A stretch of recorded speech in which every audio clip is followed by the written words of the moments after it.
Assalamualaikum warahmatullahi wabarakatuh. Perkenalkan, nama saya Gilang Imam Wahyudi, mahasiswa Politeknik Negeri Cilacap, jurusan Elektronika, program studi D3 Teknik Listrik, kelas Teknik Listrik 2A. Di sini saya akan menjelaskan sedikit materi tentang meter transaksi. Langsung saja ke materinya. Nah, ini meter transaksi. Nah, ini ada gambaran umum tentang meter transaksi.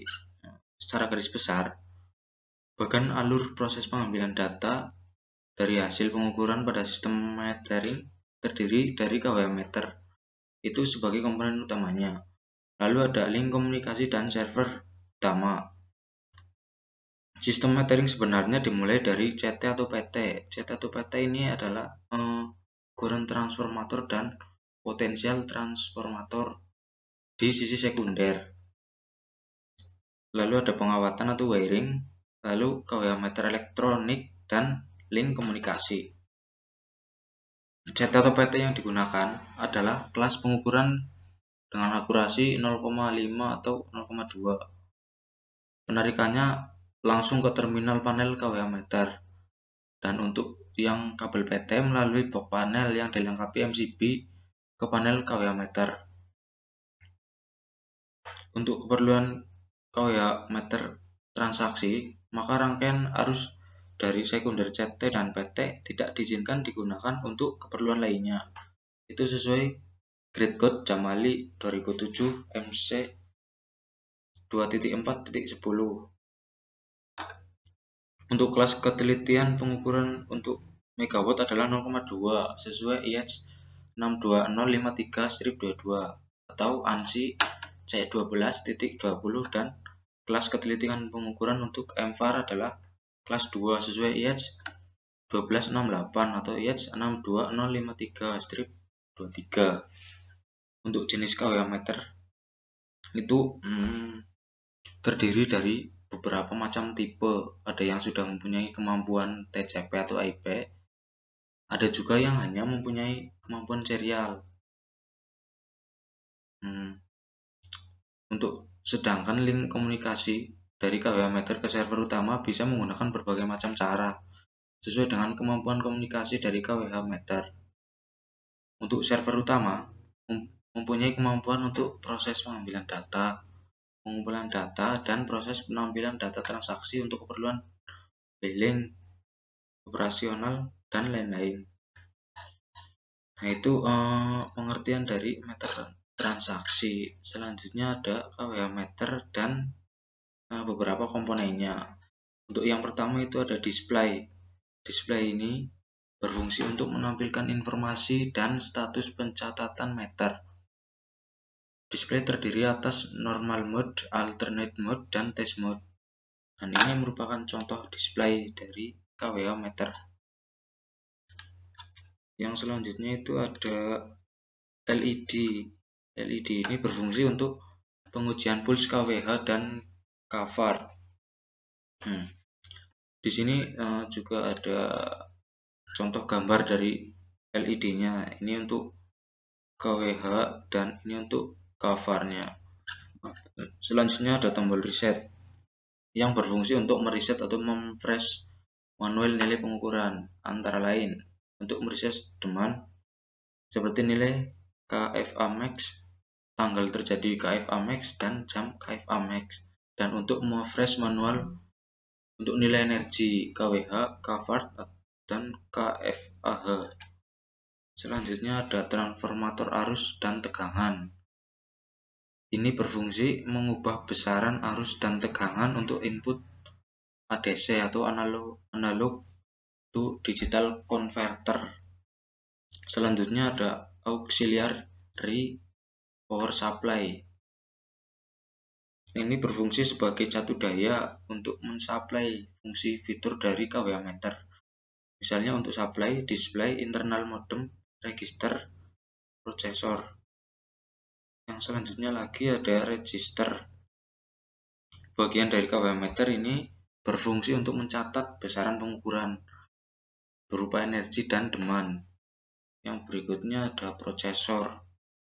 Prosesor ini berfungsi untuk memproses besaran pengukuran dalam KWH meter menjadi informasi yang tercatat dalam logging, event, history, D1 atau DI atau DO, dan lain-lain. Berikutnya ada memori. Memori ini berfungsi untuk menyimpan besaran pengukuran pada periode waktu tertentu. Lalu ada analog to digital converter yang berfungsi untuk memproses besaran analog ke besaran digital. Selanjutnya ada input output, berfungsi untuk menerima atau menyediakan besaran-besaran berupa pulse yang dapat diintegrasikan dengan device lain. Lalu ada modem internal untuk melakukan akses ke KWH meter secara remote reading melalui dial-up, PSTN atau fiber optic link. Terus ada optical port untuk melakukan akses ke KWH meter secara lokal, download melalui serial to optical probe. Ini ada contoh gambar dari optical portnya. Yang ke-13 selanjutnya itu ada serial port. Serial port ini berfungsi untuk melakukan akses ke KWH meter secara langsung menggunakan kabel serial. Kabel serial yang digunakan itu ada RS232 dan atau RS485.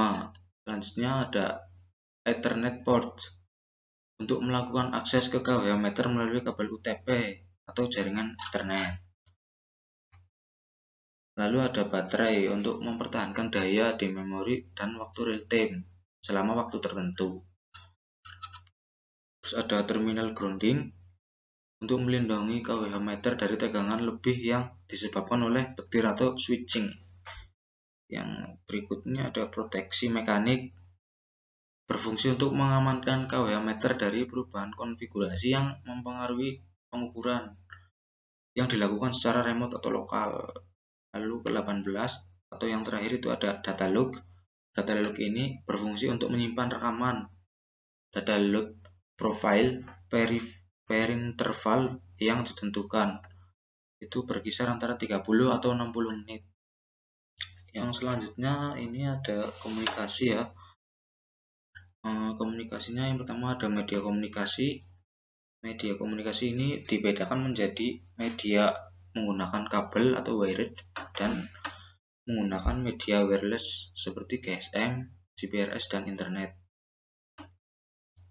Untuk yang wired itu dibagi menjadi serial RS232 atau 485 atau lalu selanjutnya PSTN atau Public Service Switched Telephone Network, lalu LAN dan fiber optik.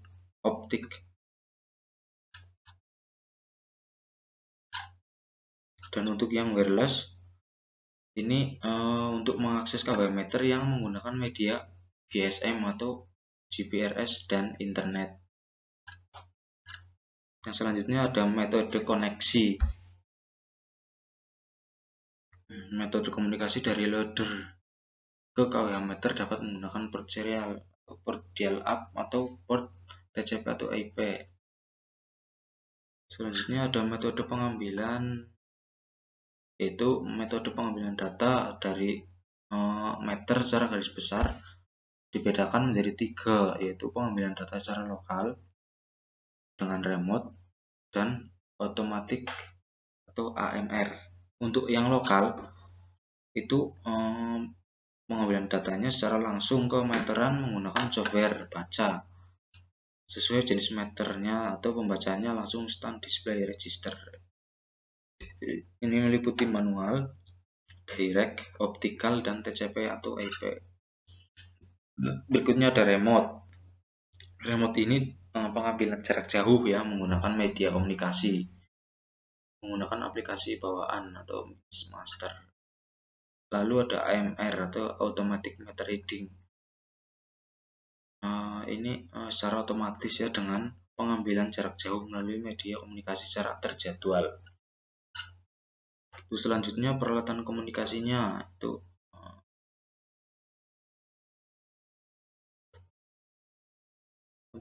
untuk peralatannya itu antara lain server, modem eksternal, mini PUBX, switch hub, router, converter serial to TCP atau IP dan lain-lain. Untuk servernya itu berfungsi untuk mengakuisisi atau mengambil data meter secara serial dan mengirimkannya ke database meter AMR. Dan ini beberapa pengertiannya. Kemudian ada segel.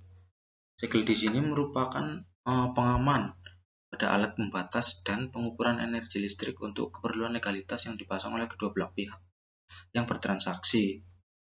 Segel melindungi peralatan dari kegiatan yang dapat mempengaruhi operasional meter.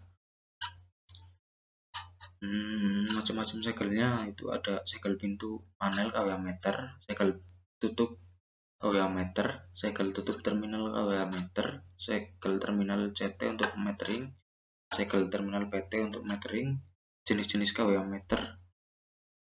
Ini jenis-jenis kWh meternya itu yang dimaksud itu dilihat dari konstruksinya. Itu dapat dibedakan menjadi beberapa tipe seperti switchboard, flash mounting, base, dan rack mount. Untuk yang konstruksi switchboard adalah kWh-nya memiliki casing untuk melindungi hardware meter yang terpasang pada panel meternya. Nah, ini contoh konstruksi switchboard-nya. Yang kedua ada wall mounting atau flush mounting. Adalah tipe meter yang tidak memiliki fasilitas surut arus. Ini contohnya gambar konstruksi wall. Selanjutnya base atau socket base.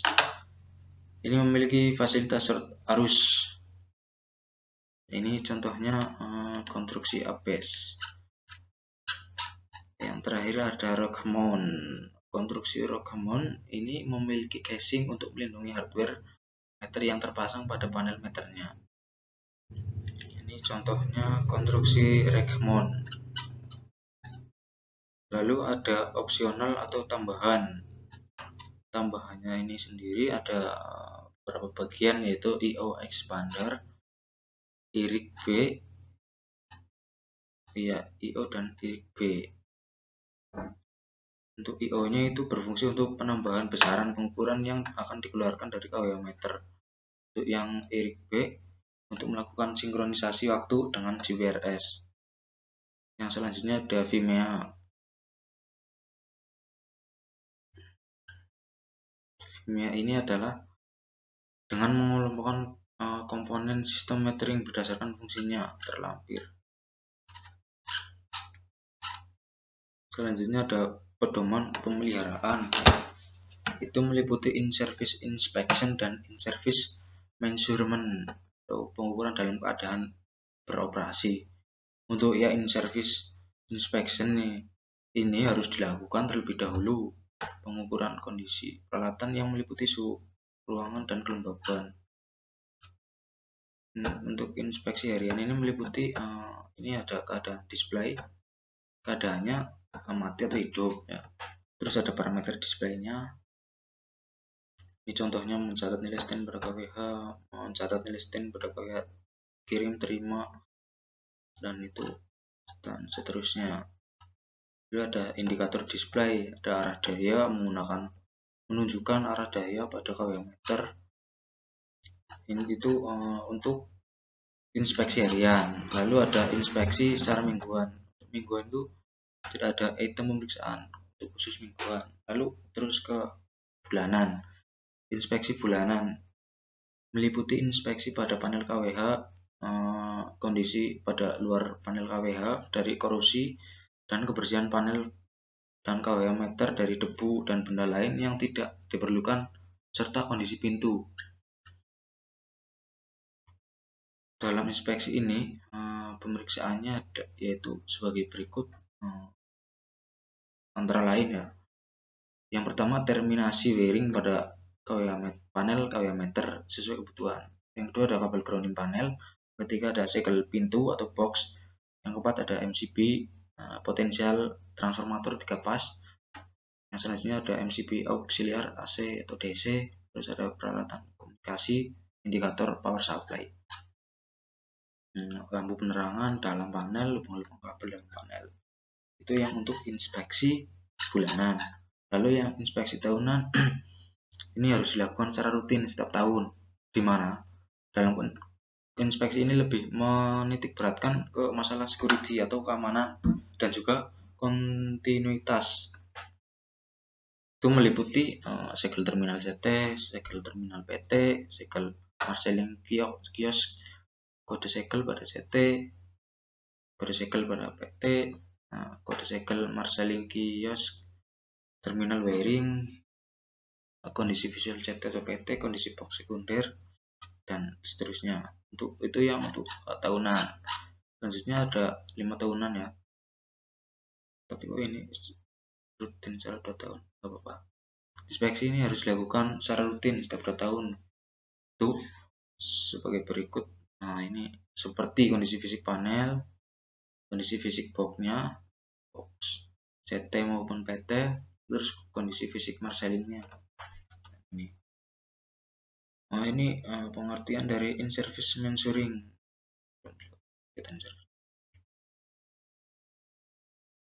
Untuk in-service mensuring juga ada bulanan, tahunan, dan 5 tahunan. Untuk yang bulanan ini sebagai berikut ya, begini. Nilai KWH kirim hasil data logger dari meter yang di-download. Tegangan sisi sekunder tiap pasanya, harus sisi sekunder setiap pasanya. Itu yang bulanan. Untuk yang tahunan ini meliputi menunjukkan arus sisi sekunder, menunjukkan tegangan sekunder, badan CT, badan PT, periksa error KWH atau KW-FART. Untuk yang 5 tahunan itu mengkalibrasi untuk fungsi KWH, kalibrasi, dan juga kalibrasi untuk fungsi KVR. Terus ada pengecekan CT atau PT, pemeriksaan di panel KWH meter. Untuk pemeriksaan di panel KWH meter ini pemeriksaan wiring untuk arus pada semua pas dengan avometer. Periksa wiring untuk tegangan pas to netral dan pas to pasa dengan avometer. Itu yang beberapa contoh untuk pemeriksaan di panelnya. Untuk pemeriksaan di KWH-nya itu meliputi terminal arus atau tegangan. Itu memeriksa wiringnya, terus memeriksa tegangan pasa ke netralnya atau pasa ke pasa dengan alat avometer. Terus memeriksa kekencangan di terminal arus dan tegangan. Selanjutnya pemeriksaan konektivitas pisau-pisau. Pemeriksaan auxiliar supply KWH meter pada terminal KWH meter. Untuk yang selanjutnya pemeriksaan dan pengujian setelah gangguan. Itu contoh gangguannya yaitu antara lain displaynya mati, deviasi tinggi, muncul indikasi error atau muncul alarm-alarm. Tujuan dari pemeliharaan ini adalah untuk memastikan komponen-komponen dalam sistem metering yang terganggu. Itu contohnya. Untuk investigasinya antara lain ini pengukuran sisi sekunder CT maupun PT, pemeriksaan atau pengukuran pengawatan sampai dengan meter. Untuk resetting atau mereset ya untuk parameter bila terdapat data yang berubah. Ini ada rasionya CT maupun PT, konfigurasi setting, satuan energi pada register. Ini validasi data logger minimal untuk 2 slot. Dan membandingkan dengan penunjukan stand register dan beban instantaneous. Selanjutnya ada kalibrasi ulang untuk fungsi KWH dan KVART. Ini ada hasil dari kalibrasi untuk fungsi KWH-nya. Ini bisa dilihat. Selanjutnya untuk yang tadi ini KWH-nya, untuk yang ini kalibrasi fungsi dari KVAR-nya. Selanjutnya ada analisa dan pemeliharaan. Ini untuk in-service inspection. Ini contoh saja. Yang pertama parameter display KWH kirim, KWH terima, KVART kirim, dan KVART terima. Itu standarnya acuannya untuk yang itu displaynya menyala, terus mengukurnya sesuai besaran, arahnya sesuai. Ini ada banyak sekali uraiannya, bisa dibaca sendiri ya. Dan ini kondisi penutup lubang kabel tertutup berapa. Terus untuk yang in service measure-nya pengukuran tegangan fasa dan terus fasanya itu standarnya sesuai nameplate CT atau PT. Rasio metodenya itu untuk dengan membandingkan nilai terukur dengan nameplate dan kondisi sistem atau beban. Ini contoh beberapa uraian dari service measurement. Dan ini ada standarnya, contoh meter fasa tunggal dan fasa 3 dengan beban seimbang. Ini covernya. Selanjutnya ada beberapa rekomendasi atau kondisi tabel abnormal, tidak kenormalan ya. Jika hasil inspeksi parameter display register KW kirim, KW terima, cover kirim, dan cover terima tidak sesuai arah dan besarannya, maka direkomendasikan memeriksa besaran dan arah pada meter pasangnya, kemudian pada meter pembanding lainnya. Ini contohnya uraiannya. Dan ini ada tabel periode pemeliharaan meter transaksi. Untuk yang harian ini meliputi keadaan display ya. Ini juga harian, KW kirim harian, KW terima harian, cover kirim, cover terima harian, tegangan pas harian. Selanjutnya ini juga harian. Nah, ini ada yang bulanan. Dan itu pengukuran suhu bulanan, kelembaban ruangan, memeriksa kebersihan peralatan. Nah, ini sampai ke peralatan komunikasi. Selanjutnya ada yang per 1 tahunan, yaitu segel terminal TC, PT Marcelin Cox, kode segel pada CT maupun VT. Nah, itu ada juga yang per 2 tahunan. Yang per 2 tahunan itu kondisi fisik panel KWH meter bagian luar.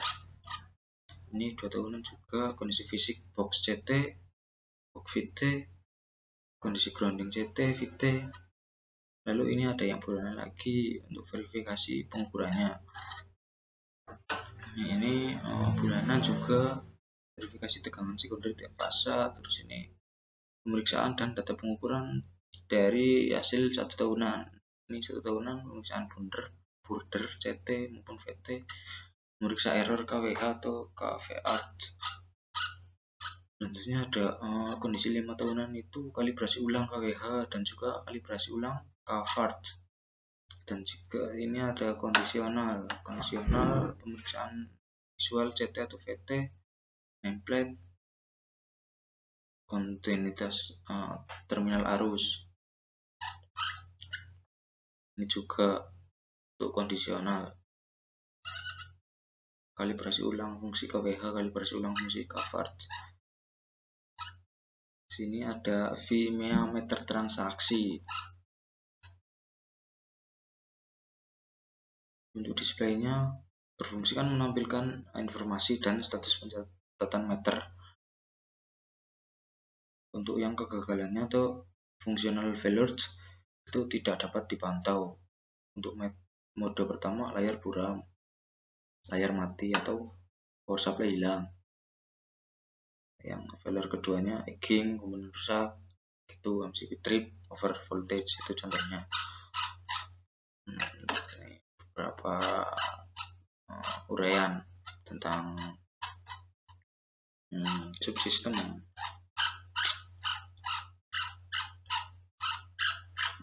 Langsung saja skip.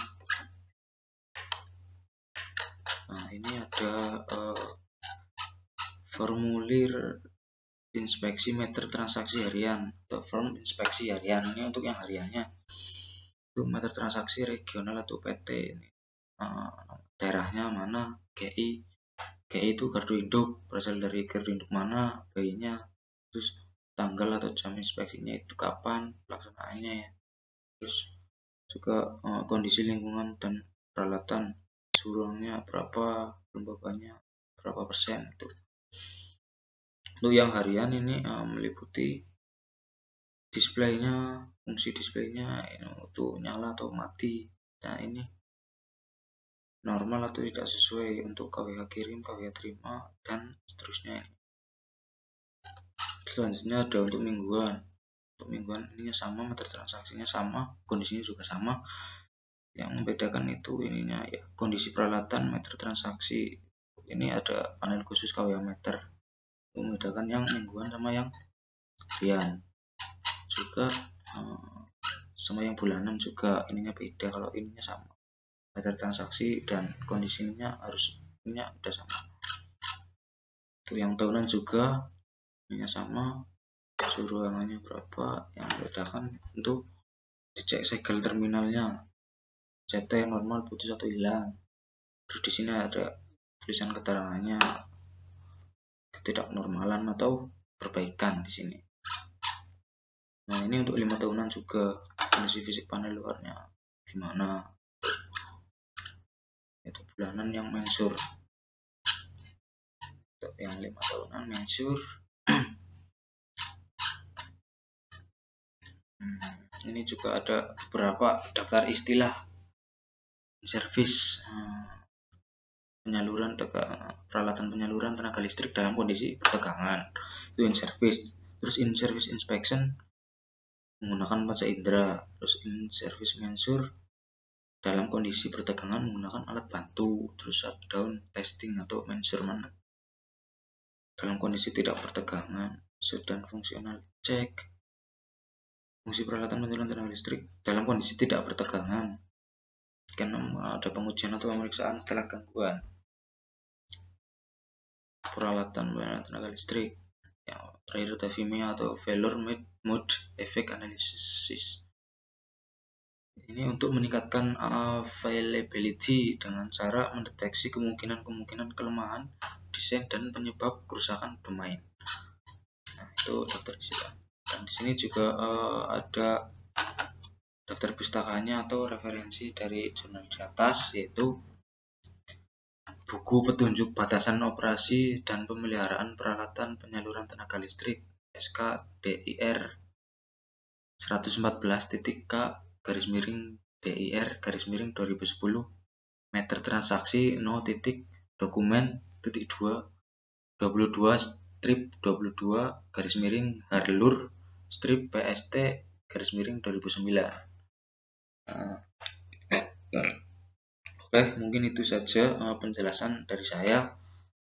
Itu saja yang dapat saya sampaikan. Kurang dan lebihnya saya mohon maaf yang sebesar-besarnya. Akhir kata, wassalamualaikum warahmatullahi wabarakatuh.